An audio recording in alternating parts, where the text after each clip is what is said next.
오늘은 역대상 16장 말씀 통해서 이루신 하나님에 대한 감사와 찬양이라는 제목으로 같이 은혜 나누겠습니다. 이 법궤 언약궤를 예루살렘에 안치한 다윗은 너무나 기쁜 나머지 본격적으로 이제 찬양대를 조직해가지고 하나님께 감사 찬송을 드리고 있습니다. 특별히 이제 다윗은 언약궤를 옮기는 과정에서 하나님의 영광을 선포하기 위해서 임시적으로 조직했던 이 찬양대를 제도적으로 조직했습니다. 4절 말씀을 보겠습니다. 또 레위 사람을 세워 여호와의 궤 앞에서 섬기며 이스라엘 하나님 여호와를 칭송하고 감사하며 찬양하게 하였으니. 이는 훌륭한 연주가요 시인인 다윗이 이 찬양의 중요성을 너무 잘 알고 있었기 때문에 취한 조치였습니다. 다윗은 하나님을 찬양했어요. 그리고 하나님께 감사했습니다. 정말 다윗은 믿음의 사람이고요. 하나님의 사람입니다. 보통 나라를 세우게 되면은요, 자기가 세웠다고 자랑하고 드러내기 바쁜데, 다윗은 하나님이 세우셨다고, 하나님이 모든 일을 하셨다고, 오직 하나님만을 찬양하고 감사합니다. 이게 쉬운 일 같지만요, 절대 쉬운 것이 아닙니다. 우리 인간들은 어떻게 하든지 틈만 나면 나를 드러내기 바쁘고 내 이름을 높이려 바쁩니다.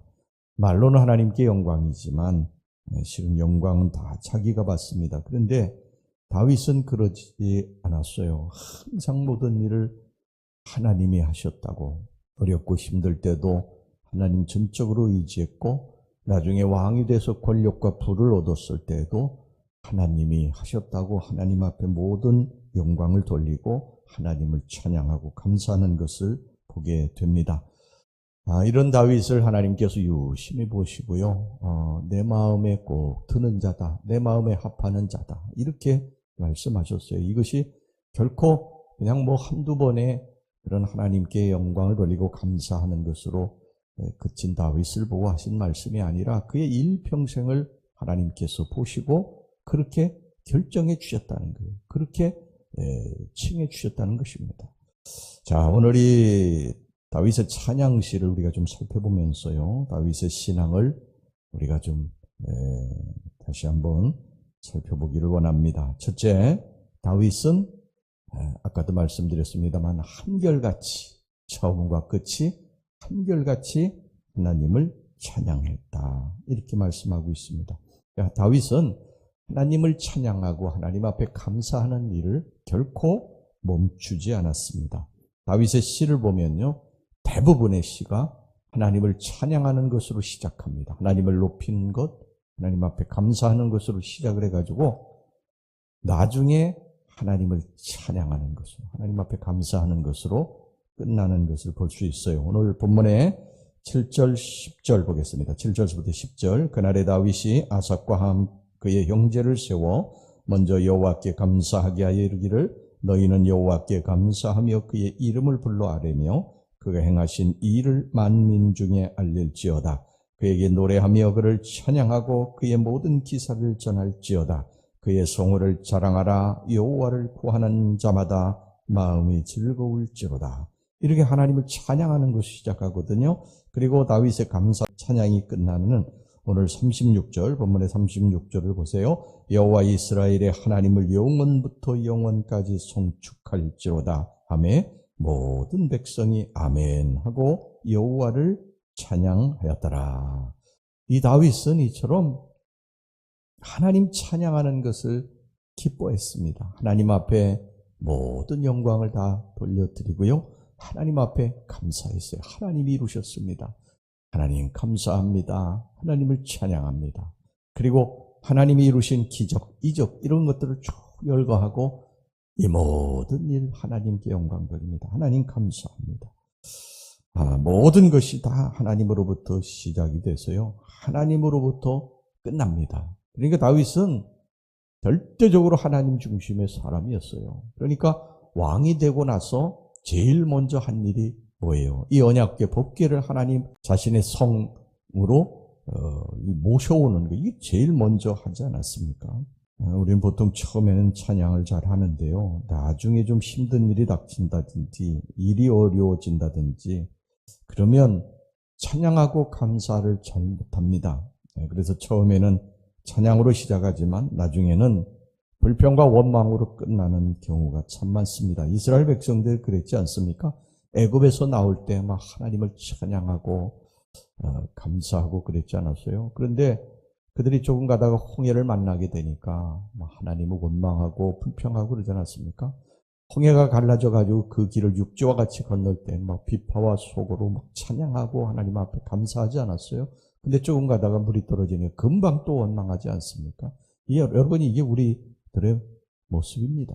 우리들이 모든 게 잘 되면 하나님 앞에 막 감사하고 찬양하고 그러지만 조금만 힘들고 그러면 원망하고 불평하고 그럽니다. 그러면 안 됩니다. 여러분, 하나님의 절대적인 주권을 믿으시고 처음과 끝이 늘 지금 힘들고 어려워요. 잘 안 됩니다. 그래도 하나님 감사합니다. 잘 될 줄로 믿습니다. 그리고 감사와 찬양을 올릴 때 기적의 역사가 우리들의 삶에 일어나고 하나님이 영광을 받으시는 줄로 믿습니다. 그 다음에 둘째, 하나님의 구원을 회고합니다.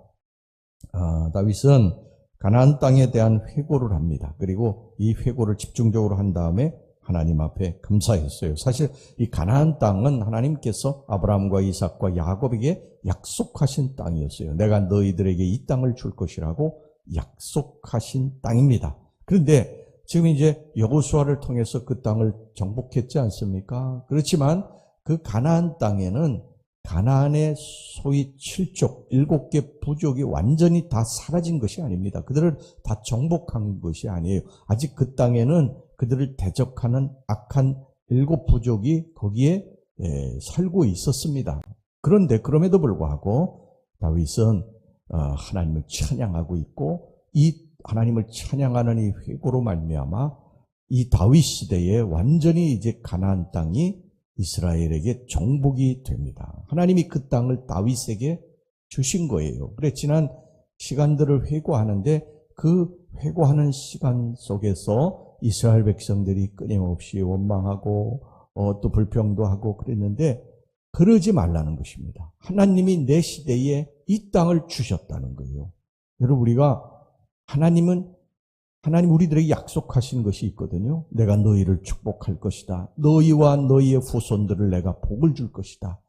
하나님이 약속하신 것입니다. 근데 그 땅이 지금 아직 내게 주어지지 않았어요. 가나안 땅이 주어지지 않았습니다. 약속의 땅이 주어지지 않았어요. 힘들고 지금 어렵습니다. 그래도 이 하나님의 약속을 믿는 것입니다.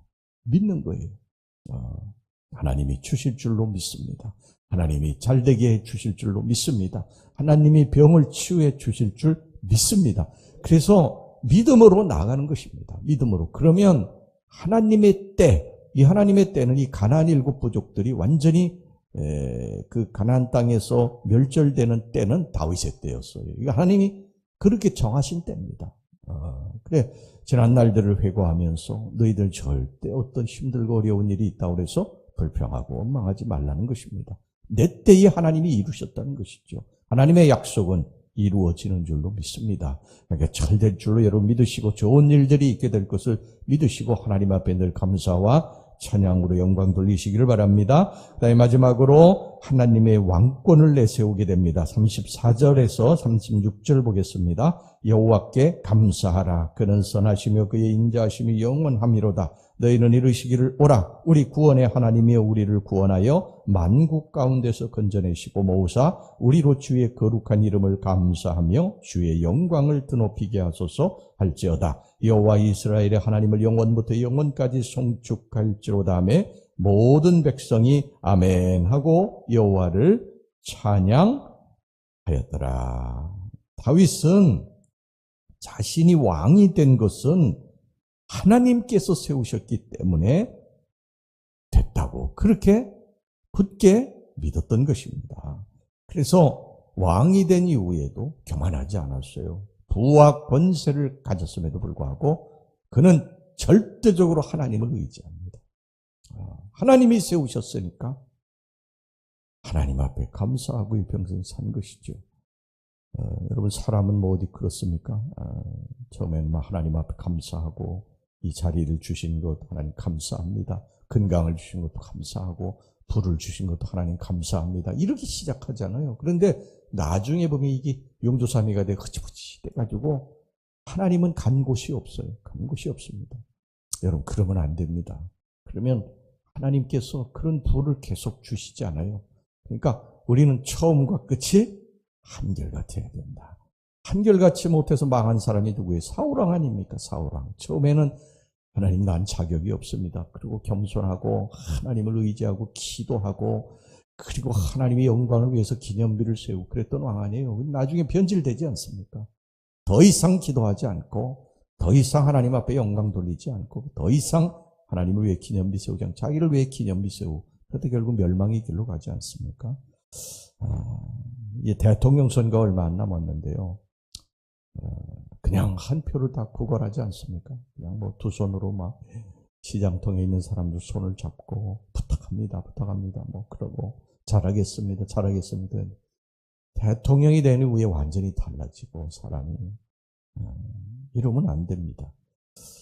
보통 사람들은 다 그렇게 되죠. 그런데 그렇게 하면 안 돼. 다윗은 그렇지 않았어요.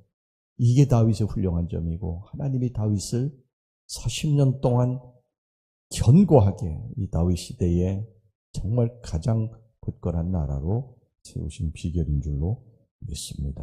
여러분 우리의 주인은 누구십니까? 하나님이십니다. 우리의 삶의 주인은 하나님이세요. 그러니까 그저 하나님 믿고 하나님 앞에 우리 감사하고 하나님을 찬양하고 그렇게 날마다 믿음의 길로 걸어갑시다. 할렐루야. 네, 기도합시다. 하나님 아버지 한결같은 신앙 갖기를 원합니다. 처음과 나중이 같은 신앙인이 되기를 원합니다. 아버지 하나님의 지난 날들의 약속이 반드시 이루어질 것을 믿습니다. 잘 될 것이라고 하는 이 약속을 우리들이 믿고 지금 눈앞에 힘들고 어려운 일이 있어도 하나님 앞에 감사와 찬양하며 믿음으로 나아가게 주시옵소서. 다윗은 왕으로 세우신 하나님을 찬양했습니다. 내가 잘나서 왕이 된 것이 아니라 하나님이 세우셨다고 믿고 하나님 앞에 모든 영광을 돌렸습니다. 우리 하나님, 우리들도 이런 믿음 가지고 살게 하옵소서. 이런 찬양과 감사를 가지고 살게 하여 주시옵소서. 예수님의 이름으로 기도하옵나이다. 아멘.